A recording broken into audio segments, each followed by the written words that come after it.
232. Biología básica del aparato cardiovascular. Biología del desarrollo del aparato cardiovascular. El corazón se forma en las primeras etapas de la embriogénesis, figura 232.1, distribuyendo sangre, nutrimentos y oxígeno a otros órganos en desarrollo mientras continúa su crecimiento y experimenta complejos cambios morfogenéticos. Los primeros progenitores cardíacos surgen dentro de zonas con forma de semilunas del mesodermo esplácnico lateral bajo la influencia de múltiples señales y migran a la línea media para formar el tubo cardíaco primitivo, una sola capa de endocardio y otra de precursores de cardiomiocitos. El tubo cardíaco lineal experimenta una flexión asimétrica que se coordina con la especificación de la cavidad y el crecimiento multicapa de diferentes regiones del tubo cardíaco para producir las presuntas aurículas y ventrículos. Las células continúan migrando hacia el corazón en ambos extremos desde los campos cardíacos tardíos o secundarios del mesodermo faríngeo a medida que se producen la flexión y el crecimiento. Estas células muestran una expresión génica distintiva,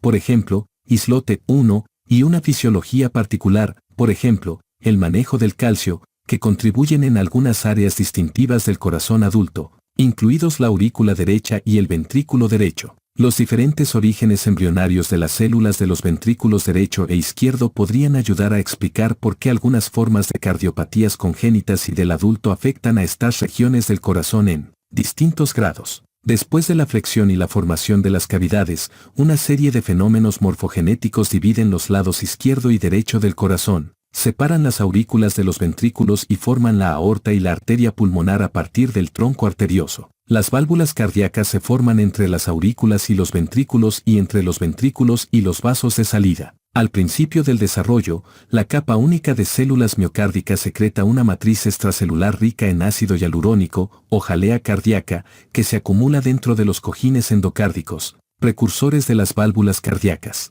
Las señales de las células miocárdicas que lo recubren activan la migración, invasión y cambios fenotípicos en las células endocárdicas subyacentes, que experimentan una transformación epitelial mesenquimatosa para invadir y poblar con células la matriz del cojín endocárdico. Los componentes mesenquimatosos proliferan y se remodelan para formar las valvas maduras. Los grandes vasos forman una serie de arcos arteriales bilaterales y simétricos que experimentan una remodelación asimétrica para formar la vasculatura central madura. Las células migratorias de la cresta neural, originadas en la parte dorsal del tubo neural, coordinan este proceso y son necesarias para la remodelación del callado aórtico y la tabicación del tronco arterial. Las células de músculo liso dentro de la túnica media del callado aórtico, el conducto arterioso y las arterias carótidas derivan de la cresta neural.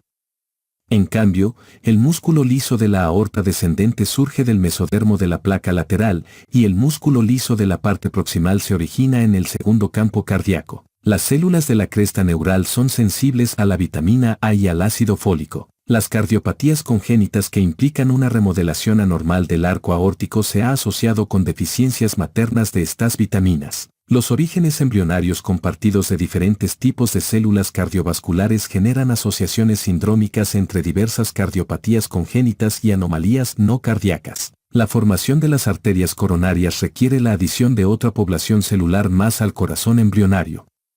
Las células epicárdicas se originan del órgano proepicárdico, un derivado del tabique transverso, que también contribuye en la formación de la porción fibrosa del diafragma y al hígado. Las células proepicárdicas forman el músculo liso de las arterias coronarias y son necesarias para un adecuado patrón de distribución.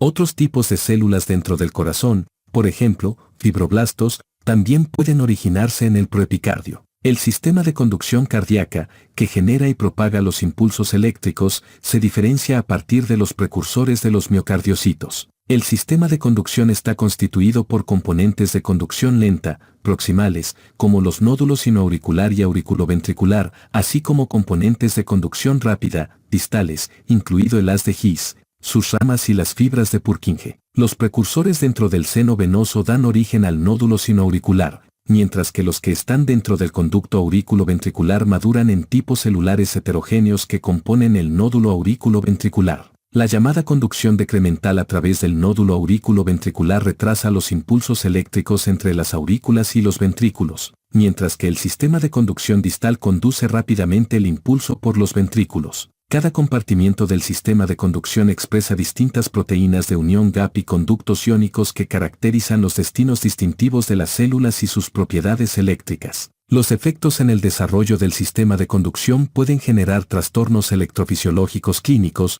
como bloqueo cardíaco congénito o síndrome de preexcitación, síndrome de Wolff-Parkinson-White. Capítulo 241. Origen de las células vasculares. Como se indicó antes, las células del músculo liso de varios tipos de arterias provienen de diferentes fuentes. Algunas células musculares lisas arteriales de la parte superior del cuerpo derivan de la cresta neural, mientras que las arterias de la parte inferior del cuerpo generalmente reclutan células de las estructuras mesodérmicas vecinas durante el desarrollo. Las células precursoras endoteliales derivadas de la médula ósea pueden ayudar a la reparación de las arterias dañadas o envejecidas. Además, las células madre vasculares multipotentes, presentes en las paredes de los vasos, pueden originar células musculares lisas que se acumulan en las arterias dañadas o ateromatosas. Capítulos 92 y 473. Vasos sanguíneos. Ultraestructura vascular. Los vasos sanguíneos participan en la actividad fisiológica y desempeñan funciones en la biología de la enfermedad en prácticamente todos los sistemas orgánicos. Los vasos sanguíneos más pequeños, capilares, presentan una monocapa de células endoteliales sobre una membrana basal, adyacente a una capa discontinua de células similares al músculo liso conocidas como pericitos. Figura 232-2a. Las arterias suelen tener una estructura trilaminar, figura 232-2b-e. La íntima consta de una sola capa de células endoteliales que se continúa con los capilares. La capa media o túnica media consta de capas de células de músculo liso. En las venas, esta capa puede contener solo algunas láminas de células de músculo liso, figura 232-2b. La capa externa, adventicia, está formada por una matriz extracelular más laxa que tiene interpuestos fibroblastos, mastocitos y terminaciones nerviosas. Las arterias de mayor calibre tienen su propia vasculatura, el vasa vasorum, que nutre la superficie externa de la túnica media. El tono muscular arteriolar regula la presión arterial y el flujo a través de los lechos arteriales, figura 232-2c. Las arterias musculares medianas también contienen capas prominentes de músculo liso, figura 232-2d, que participan en la aterosclerosis. Las arterias elásticas de mayor tamaño tienen una túnica media mucho más estructurada formada por bandas concéntricas de células de músculo liso interpuestas con extractos de matriz extracelular rica en elastina. Figura 232-2c. Las arterias más grandes forman una lámina elástica interna entre la íntima y la media, mientras que una lámina elástica externa separa la media de la adventicia que la rodea. Biología de la célula vascular. Célula endotelial. El endotelio forma la interfaz entre los tejidos y el compartimiento sanguíneo, regula el paso de moléculas y células. La capacidad de las células endoteliales para servir como una barrera selectivamente permeable falla en las enfermedades vasculares, incluidas la aterosclerosis, la hipertensión y la nefropatía, así como en el edema pulmonar, septicemia y otras situaciones con fuga capilar. El endotelio también participa en la regulación local del flujo sanguíneo y tono vascular. Las sustancias endógenas producidas por las células endoteliales, como la prostaciclina, el factor hiperpolarizante derivado del endotelio, el óxido nítrico y el peróxido de hidrógeno, proporcionan estímulos vasodilatadores tónicos bajo condiciones fisiológicas in vivo, cuadro 232-1. La alteración en la producción o un catabolismo excesivo del óxido nítrico afectan a la función vasodilatadora dependiente del endotelio y contribuye a una vasoconstricción excesiva y patológica. Las mediciones en la dilatación mediada por el flujo pueden valorar la función vasodilatadora endotelial en humanos, figura 232-3. Las células endoteliales también producen potentes sustancias vasoconstrictoras como la endotelina. La producción excesiva de especies reactivas de oxígeno, como el anión superóxido, por las células endoteliales o de músculo liso en condiciones patológicas, por ejemplo, exposición excesiva a angiotensina 2, puede promover la tensión oxidativa local e inactivar el óxido nítrico. El endotelio normal presenta una interacción limitada con los leucocitos sanguíneos circulantes, sin embargo, cuando es activado por productos bacterianos, como endotoxinas o citocinas proinflamatorias liberadas durante la infección o lesión, las células endoteliales expresan una serie de moléculas de adhesión leucocítica que fija diversas clases de leucocitos en diferentes condiciones patológicas. Las moléculas de adhesión y quimiosinas generadas durante la infección bacteriana aguda tienden a reclutar granulocitos, mientras que en las enfermedades inflamatorias crónicas, como la tuberculosis o la aterosclerosis, las células endoteliales expresan moléculas de adhesión que favorecen el reclutamiento de monocitos. Las células endoteliales participan en la fisiopatología de muchas enfermedades inmunitarias.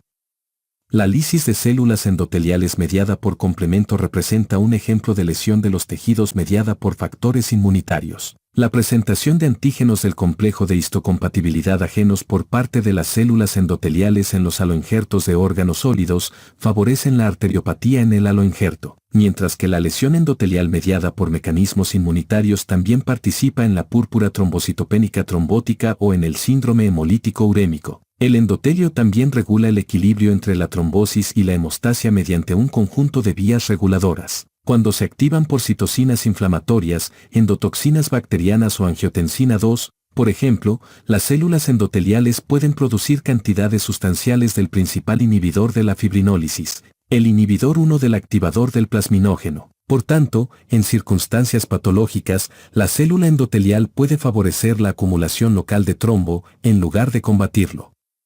Los estímulos inflamatorios también inducen la expresión del factor tisular procoagulante potente, que contribuye a la coagulación intravascular diseminada en la septicemia. Las células endoteliales regulan la proliferación de las células de músculo liso subyacente.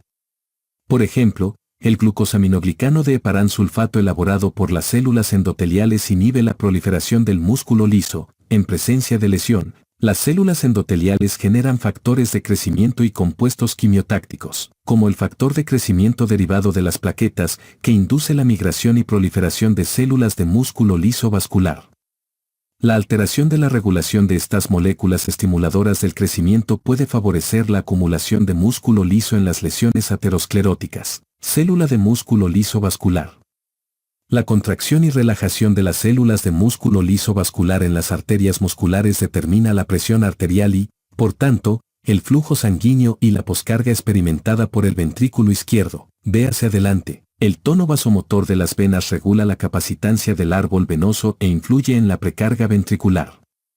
Las células de músculo liso en los vasos adultos pocas veces se replican en ausencia de una lesión arterial o activación inflamatoria, pero la proliferación y migración de células de músculo liso arterial contribuye a la estenosis arterial en la aterosclerosis, a la remodelación arteriolar en la hipertensión y a la respuesta hiperplásica de las arterias lesionadas por una intervención percutánea. En la circulación pulmonar, la migración y proliferación del músculo liso es un fenómeno subyacente a la enfermedad vascular que ocurre en los estados con flujo alto, como los cortocircuitos de izquierda a derecha en la cardiopatía congénita. Las células de músculo liso secretan la mayor parte de la matriz extracelular vascular.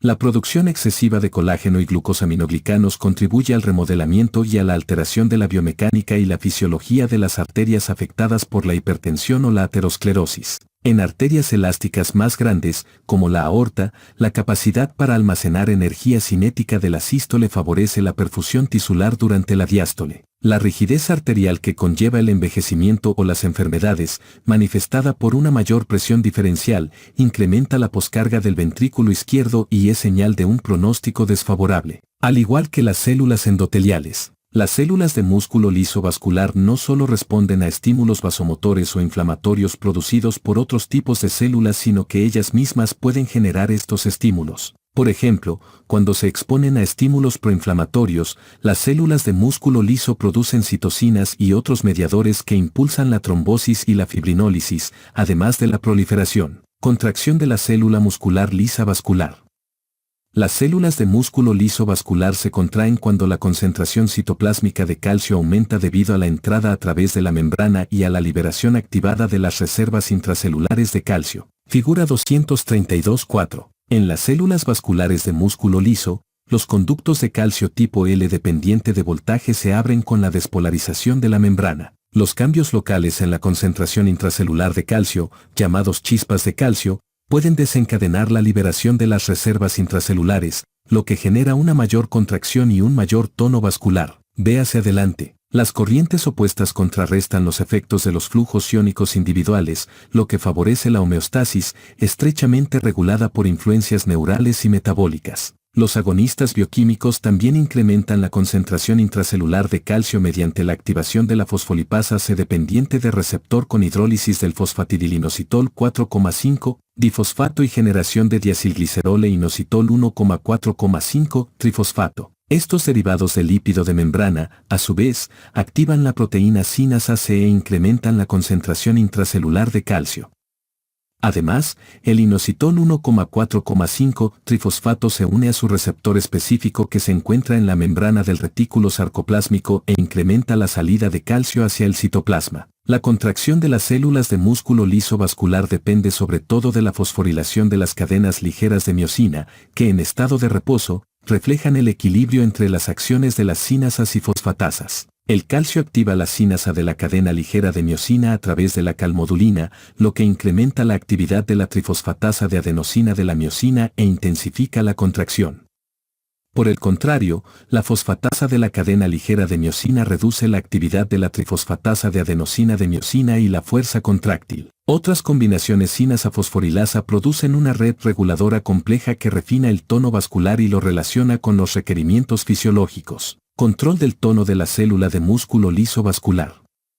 El sistema nervioso autónomo y las células endoteliales modulan las células del músculo liso vascular a través de vías convergentes similares. Las neuronas del sistema nervioso autónomo entran en la capa media de los vasos sanguíneos desde la adventicia y modulan el tono de la célula de músculo liso vascular en respuesta a varoreceptores y quimiorreceptores dentro del arco aórtico o los cuerpos carotídeos y en respuesta a los termorreceptores presentes en la piel. Los arcos reflejos de acción rápida modulados por señales centrales responden a múltiples estímulos sensitivos, así como a estímulos emocionales a través de tres clases de neuronas, simpáticas, cuyos principales neurotransmisores son la adrenalina y noradrenalina, parasimpáticas, cuyo neurotransmisor principal es la acetilcolina, y no adrenérgicas no colinérgicas, que incluyen dos subgrupos, las nitrérgicas, cuyo principal neurotransmisor es el óxido nítrico, y peptidérgicas, cuyos principales neurotransmisores son la sustancia P, el péptido intestinal vasoactivo,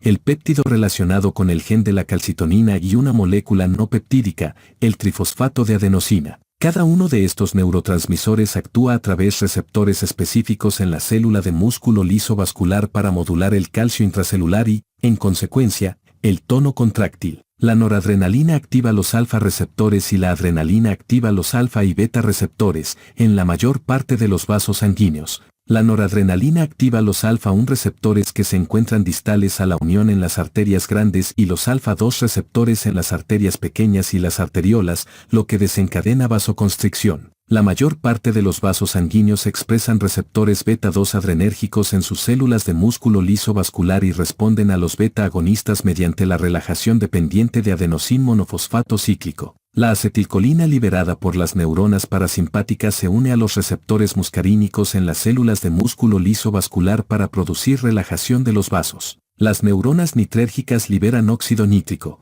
que relaja la célula muscular lisa vascular a través de los mecanismos dependientes e independientes de guanosín monofosfato cíclico mencionados y de otras señales peptidérgicas que regulan el tono vascular.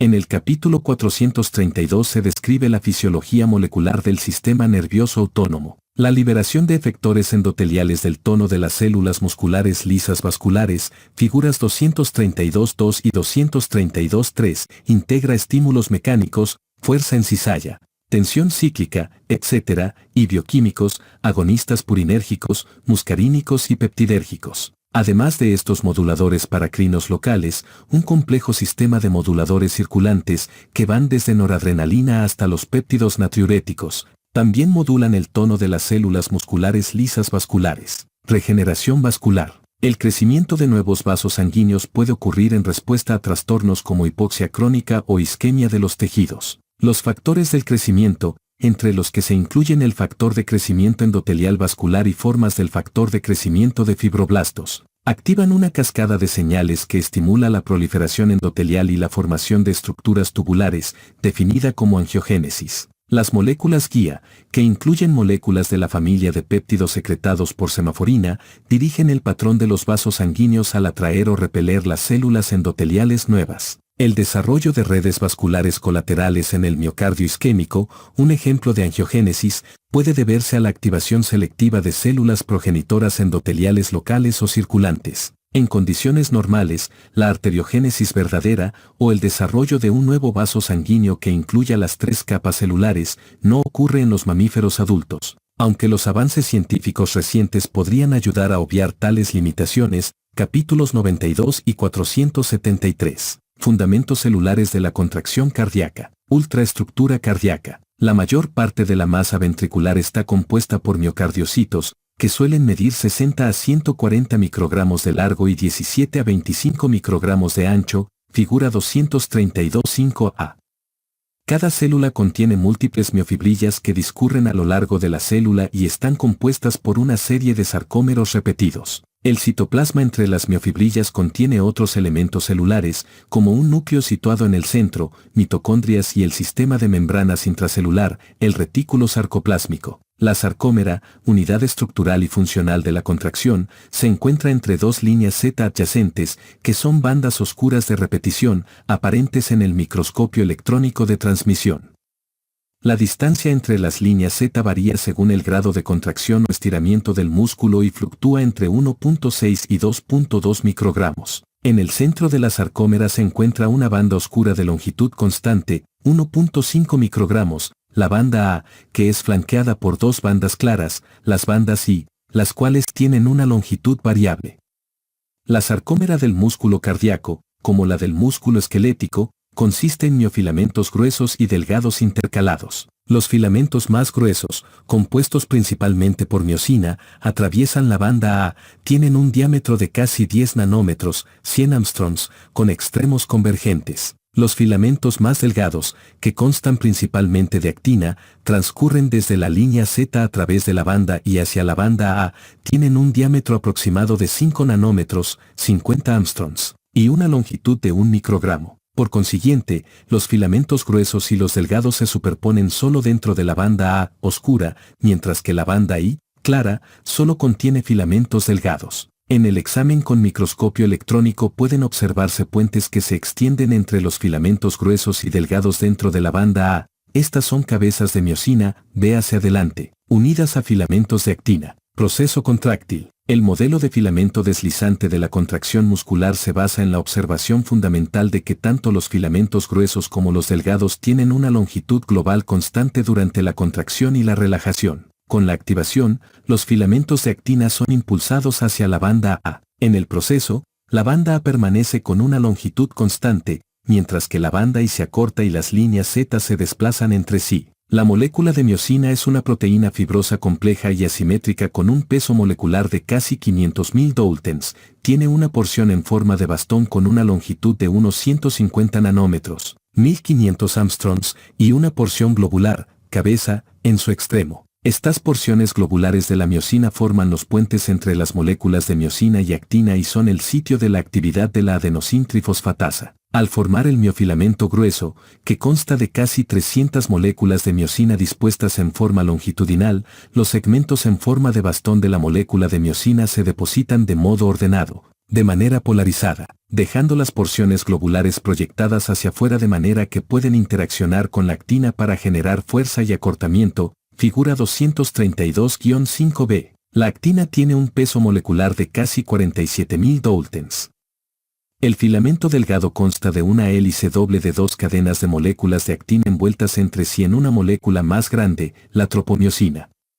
Un grupo de proteínas reguladoras, troponina C y T, están espaciadas a intervalos regulares en este filamento, figura 232.6. A diferencia de la miosina, la actina carece de actividad enzimática intrínseca, pero se combina de forma reversible con la miosina en presencia de iones de calcio y trifosfato de adenosina.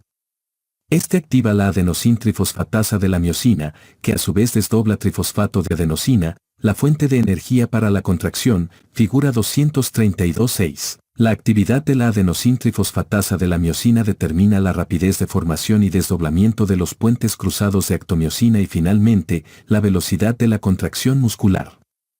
En el músculo relajado, la tropomiosina inhibe esta interacción. La titina, figura 232.5d, es una proteína miofibrilar flexible de gran tamaño que conecta a la miosina con la línea Z. Su estiramiento contribuye a la elasticidad del corazón. La distrofina es una proteína larga del citoesqueleto que se fija al complejo distroglicano en las uniones adherentes de la membrana celular. Une la sarcómera a la membrana celular en regiones acopladas con los miocitos adyacentes que se contraen. Las mutaciones en múltiples proteínas sarcoméricas y citoesqueléticas causan distintas formas de enfermedades hereditarias que afectan al músculo cardíaco y al esquelético. Durante la activación del miocito cardíaco, el ion calcio se une con el heterotrímero troponina C, lo que induce cambios en la conformación de la proteína reguladora tropomiosina y expone los sitios de interacción en los puentes de actina, figura 232.6. La interacción repetitiva entre las cabezas de miosina y los filamentos de actina se denomina ciclo de formación de puentes,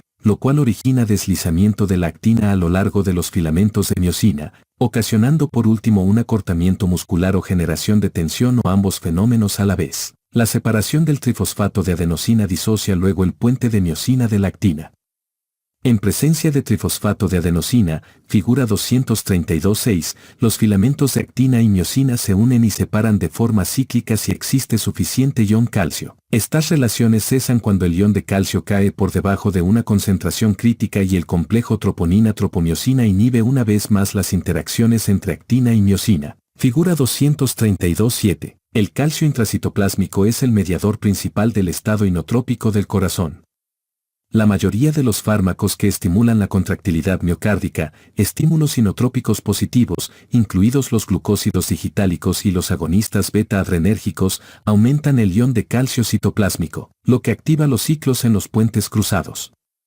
El aumento en la actividad neuronal adrenérgica estimula la contractilidad miocárdica mediante la liberación de noradrenalina, la activación de los receptores beta-adrenérgicos y a través de las proteínas de unión con nucleótido de guanina estimulada por GS, por la activación de la adenilciclasa, que conduce a la formación del segundo mensajero intracelular monofosfato de adenosina cíclico a partir del trifosfato de adenosina, figura 232.7. El monofosfato de adenosina cíclico, a su vez, activa la proteína sinasa A, la cual fosforila el conducto de ion calcio en el sarcolema miocárdico, intensificando de esta manera la afluencia de calcio hacia el miocito. El retículo sarcoplásmico, figura 232.8, es una red compleja de conductos intracelulares que se anastomosan y que revisten las miofibrillas. Los túbulos transversales, o sistema T, tienen una relación estructural y funcional estrecha con el retículo sarcoplásmico. Ambos surgen de las invaginaciones del sarcolema que se extienden al interior de la fibra miocárdica a lo largo de las líneas Z, es decir, los extremos de las sarcómeras. Activación cardíaca. En el estado inactivo, la célula cardíaca se encuentra eléctricamente polarizada, es decir, el interior tiene una carga negativa con relación al exterior de la célula, con un potencial transmembrana de -80 a -100 milivoltios, capítulo 238. El sarcolema, que en estado de reposo es casi impermeable al ion de sodio, y una bomba de ion sodio y potasio energizada por trifosfato de adenosina expulsan al ion sodio de la célula, manteniendo así el potencial de reposo. En estado de reposo, el ion potasio intracelular es relativamente alto y el ion sodio es mucho menor. Por el contrario, el ion sodio extracelular es alto y el ion potasio es bajo. Al mismo tiempo, en estado de reposo, el ion de calcio extracelular excede en gran medida al intracelular. El potencial de acción tiene 4 fases, figura 238.1b.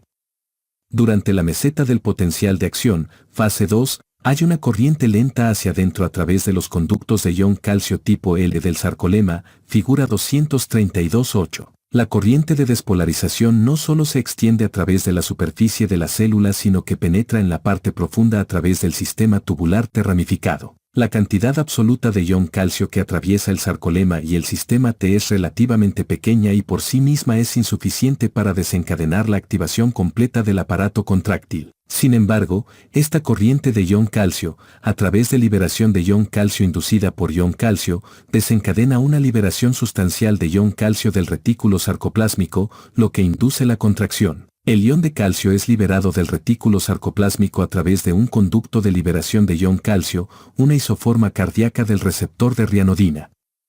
Una serie de proteínas reguladoras, entre las que se incluyen la calcitabina 2, inhiben al receptor de rianodina y por tanto la liberación de ion calcio en el retículo sarcoplásmico. Los trastornos hereditarios o factores exógenos que afectan a la eficiencia o estabilidad del manejo de ion calcio en el retículo sarcoplásmico pueden alterar la contracción, causando insuficiencia cardíaca o arritmias ventriculares. El ion calcio liberado del retículo sarcoplásmico difunde e interactúa con la troponina semiofibrilar, figura 232.7, lo que reprime la inhibición de la contracción de esta proteína y, de este modo, activa los miofilamentos acortándose. Durante la repolarización, la actividad de la ion calcio adenosintrifosfatasa del retículo sarcoplásmico induce la captación de ion calcio contra un gradiente de concentración al interior del retículo sarcoplásmico, donde forma complejos con otra proteína especializada, la calsecuestrina. El consumo de ion calcio es un proceso que requiere energía, trifosfato de adenosina,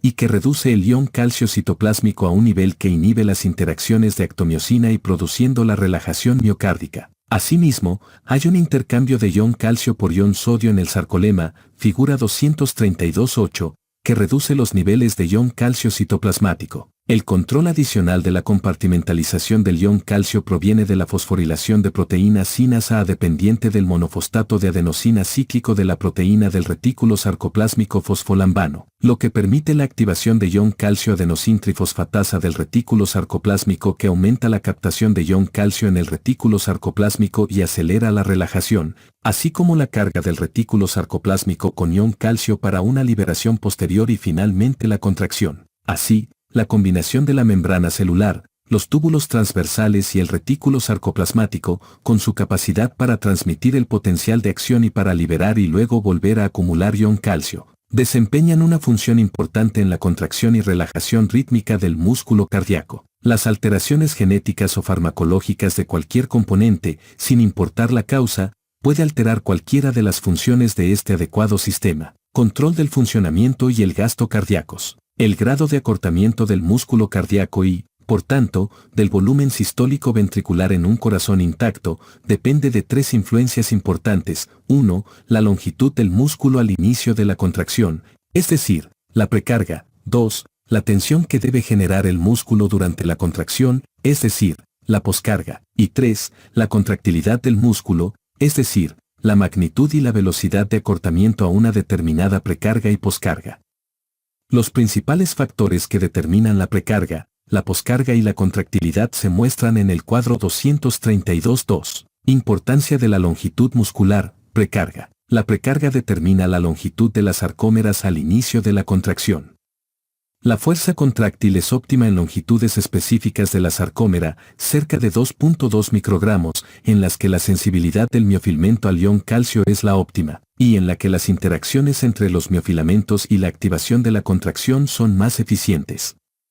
La relación entre la longitud inicial de las fibras musculares y la fuerza desarrollada constituye la base de la ley de Starling del corazón, la cual establece que, dentro de ciertos límites, la fuerza de la contracción ventricular depende de la longitud telediastólica del músculo cardíaco, que in vivo se relaciona íntimamente con el volumen telediastólico ventricular. Funcionamiento cardíaco. La presión telediastólica o de llenado ventricular a veces se utiliza como un sustituto del volumen telediastólico. En los preparados de corazón y cardiopulmonares, el volumen sistólico varía de forma directa de acuerdo con la longitud telediastólica de la fibra, precarga, e inversamente con la resistencia arterial, poscarga, y a medida que el corazón falla, es decir, conforme disminuye su contractilidad, descarga un volumen sistólico progresivamente más pequeño a partir de un volumen telediastólico normal o incluso elevado.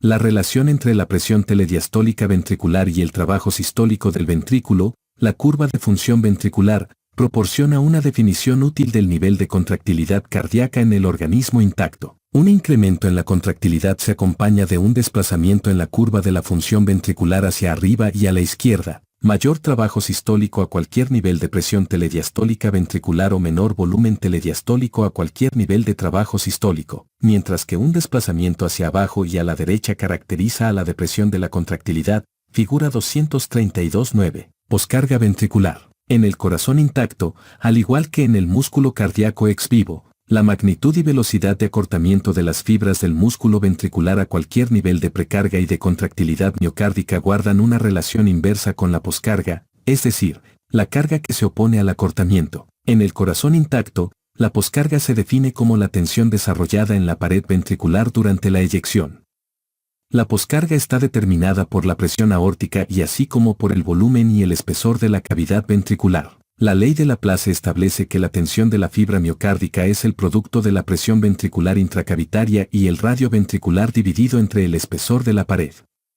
Por tanto, a un determinado nivel de presión aórtica, la poscarga ejercida sobre un ventrículo izquierdo dilatado es más alta que en un ventrículo de tamaño normal. En cambio, a la misma presión aórtica y el mismo volumen diastólico ventricular, la poscarga en un ventrículo hipertrófico es menor que la de una cavidad normal. La presión aórtica, a su vez, depende de la resistencia vascular periférica, de las características físicas del árbol arterial y del volumen de sangre que contiene al inicio de la eyección. La poscarga ventricular regula finamente el rendimiento cardiovascular, figura 232.10. Como ya se ha mencionado anteriormente, las elevaciones tanto en la precarga como en la contractilidad aumentan el acortamiento de la fibra miocárdica, mientras que los incrementos en la poscarga lo reducen. La magnitud del acortamiento de la fibra miocárdica y el tamaño del ventrículo izquierdo son los factores que determinan el volumen sistólico. Un incremento en la presión arterial desencadenado por la vasoconstricción, por ejemplo, aumenta la poscarga, lo cual se opone al acortamiento de la fibra miocárdica y reduce el volumen sistólico. Cuando se altera la contractilidad miocárdica y se dilata el ventrículo, la poscarga aumenta, ley de Laplace, y limita el gasto cardíaco. El incremento en la poscarga también se debe a estímulos neuronales y humorales que ocurren en respuesta a un descenso en el gasto cardíaco. Este aumento en la poscarga puede reducir aún más el gasto cardíaco, aumentando así el volumen sistólico ventricular e iniciando así un círculo vicioso, sobre todo en pacientes con cardiopatía isquémica y un limitado aporte de oxígeno al miocardio. El tratamiento con vasodilatadores ejerce el efecto opuesto. Al disminuir la poscarga, aumenta el gasto cardíaco. Capítulo 252. En circunstancias normales, las diversas influencias que actúan sobre el funcionamiento cardíaco interaccionan de una manera compleja para mantener el gasto cardíaco a un nivel apropiado para las demandas metabólicas tisulares. Figura 232.10. Es probable que la interferencia con un solo mecanismo no influya en el gasto cardíaco debido a los ajustes homeostáticos. Por ejemplo, una reducción moderada del volumen sanguíneo o la pérdida de la contribución de las aurículas a la contracción ventricular de manera ordinaria puede mantenerse sin una disminución en el gasto cardíaco en reposo. En estas circunstancias, otros factores, como los incrementos en la frecuencia de los impulsos de los nervios adrenérgicos al corazón, en la frecuencia cardíaca y en el tono venoso, servirán de mecanismos de compensación y mantendrán el gasto cardíaco en un individuo sano. Al final, la comprensión de las complejas interacciones entre las diferentes variables requiere modelos rigurosos para predecir los resultados relevantes y conduce a la aplicación temprana de los principios de la ingeniería de sistemas a la medicina. Ejercicio. La respuesta integrada al ejercicio muestra las interacciones entre los tres factores que determinan el volumen sistólico, es decir, la precarga, la poscarga y la contractilidad, figura 232.9. La hiperventilación, la acción de bombeo de los músculos durante el ejercicio y la venoconstricción durante el ejercicio aumentan el retorno venoso y por consiguiente el llenado ventricular y la precarga. Cuadro 232.2. De forma simultánea, el incremento en el tránsito de impulsos nerviosos adrenérgicos al miocardio, la mayor concentración de catecolaminas en la circulación sanguínea y la taquicardia durante el ejercicio, se combinan para aumentar la contractilidad del miocardio. Figura 232.9, curvas 1 y 2. En conjunto elevan el volumen sistólico y el trabajo sistólico, sin modificar o incluso reduciendo la presión y en el volumen telediastólico, figura 232.9, puntos A y B. Durante el ejercicio se produce vasodilatación en los músculos, lo que limita el aumento de la poscarga y el incremento en la presión arterial, que de otra manera ocurriría a medida que el gasto cardíaco se elevase a niveles hasta 5 veces mayor que los valores basales durante el ejercicio máximo. Esta vasodilatación finalmente permite alcanzar un gasto cardíaco muy elevado durante el ejercicio, a una presión arterial solo moderadamente más elevada que en el estado en reposo. Valoración de la función cardíaca. Diversas técnicas pueden definir las alteraciones de la función cardíaca en la práctica.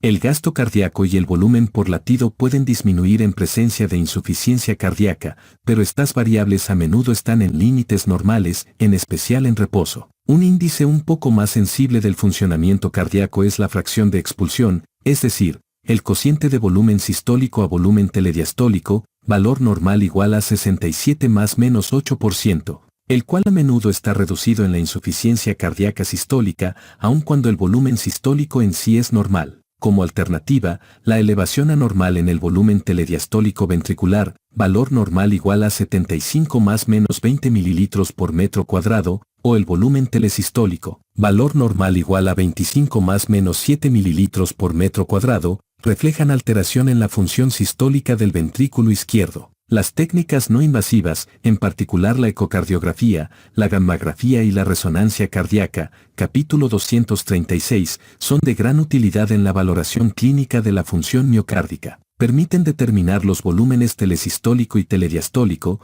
la fracción de expulsión y la tasa de acortamiento sistólico y también valorar el llenado ventricular, véase adelante, al igual que la contracción y relajación segmentarias. Estas últimas determinaciones son muy importantes en la cardiopatía isquémica, ya que el infarto de miocardio puede producir lesión miocárdica regional. La marcada dependencia de las condiciones de la carga ventricular influye en las mediciones del gasto cardíaco, fracción de expulsión y volúmenes ventriculares como índices de la función cardíaca. Así, en pacientes con función ventricular normal pero disminución de la precarga puede ocurrir una disminución de la fracción de expulsión y del gasto cardíaco, como ocurre en casos de hipovolemia, o con incremento de la poscarga, como ocurre en la elevación aguda de la presión arterial. La relación de la presión y el volumen telesistólicos del ventrículo izquierdo es un índice de gran utilidad para valorar el rendimiento ventricular ya que no depende de la precarga ni la poscarga. Figura 232.11. A cualquier nivel de contractilidad miocárdica,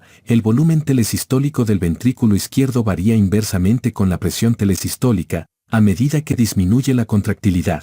Aumenta el volumen telesistólico a cualquier nivel de presión telesistólica. La medición de las curvas de presión, volumen telesistólicas del ventrículo izquierdo aporta rigor a los estudios que investigan la función ventricular izquierda, pero no ha sustituido a los índices más fáciles de medir en la práctica clínica, como los volúmenes ventriculares y la fracción de expulsión. Función diastólica. El llenado ventricular está condicionado por la extensión y la velocidad de la relajación miocárdica, lo cual a su vez está determinado por la tasa de captación de calcio por el retículo sarcoplásmico. Esto último es potenciado por la activación adrenérgica y reducido con la isquemia, lo cual disminuye el trifosfato de adenosina disponible para el bombeo de ion calcio hacia el retículo sarcoplásmico, véase antes.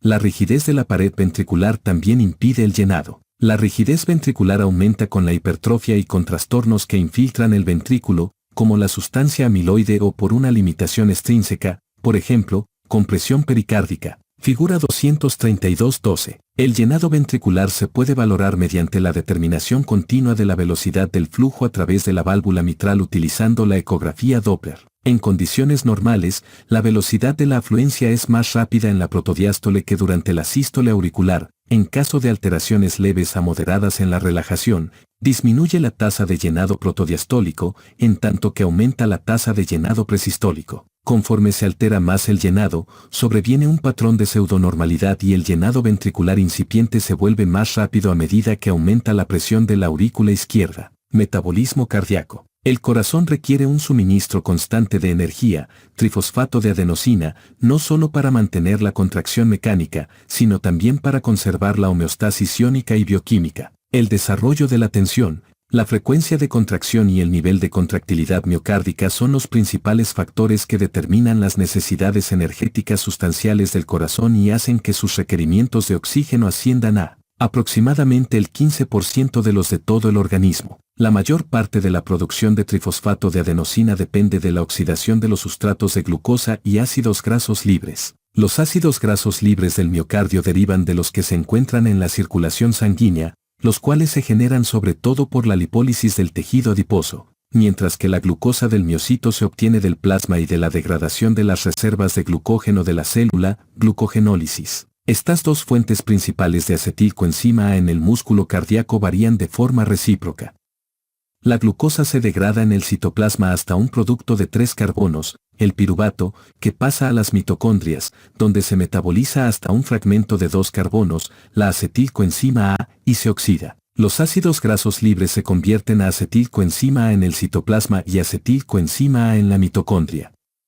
La acetilcoenzima A entra en el ciclo del ácido cítrico, de Krebs, para producir trifosfato de adenosina mediante fosforilación oxidativa dentro de la mitocondria. El trifosfato de adenosina entra luego en el citoplasma desde el compartimiento mitocondrial.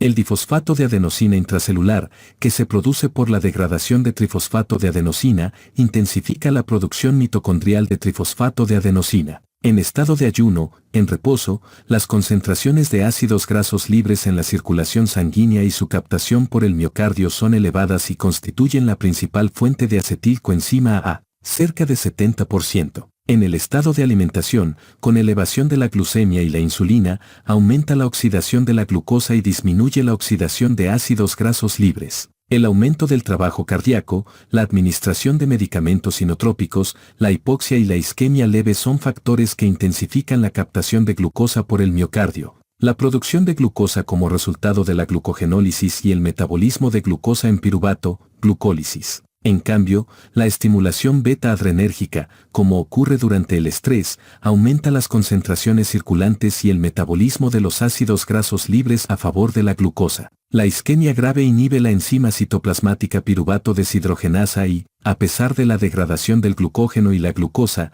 esta última es metabolizada de forma incompleta a ácido láctico, glucólisis anaerobia, el cual no entra en el ciclo del ácido cítrico. La glucólisis anaerobia produce mucho menos trifosfato de adenosina que el metabolismo aeróbico de la glucosa.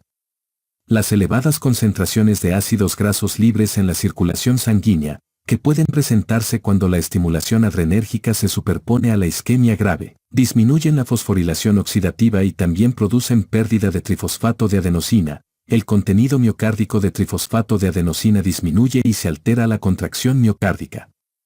Además, los productos de degradación de los ácidos grasos libres ejercen efectos tóxicos en las membranas celulares cardíacas y pueden ser arritmógenos. La energía miocárdica se almacena en forma de fosfato de creatina, que se encuentra en equilibrio con trifosfato de adenosina, la fuente inmediata de energía.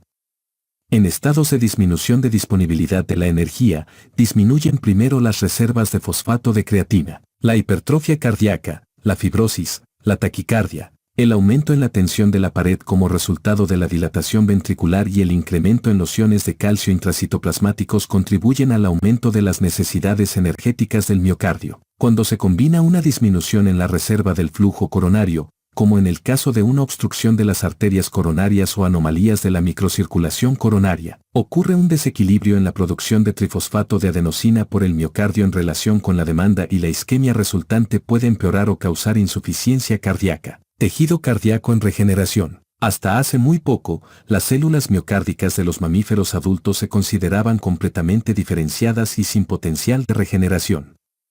La evidencia actual respalda la existencia de un potencial regenerativo limitado del corazón maduro. Se han realizado esfuerzos considerables para valorar la utilidad de esta población de células madre y para lograr métodos de regeneración para incrementar la reparación cardíaca tras una lesión. El éxito de tales métodos ofrecería posibilidades fascinantes para la reconstrucción de un ventrículo infartado o con insuficiencia. Capítulo 473.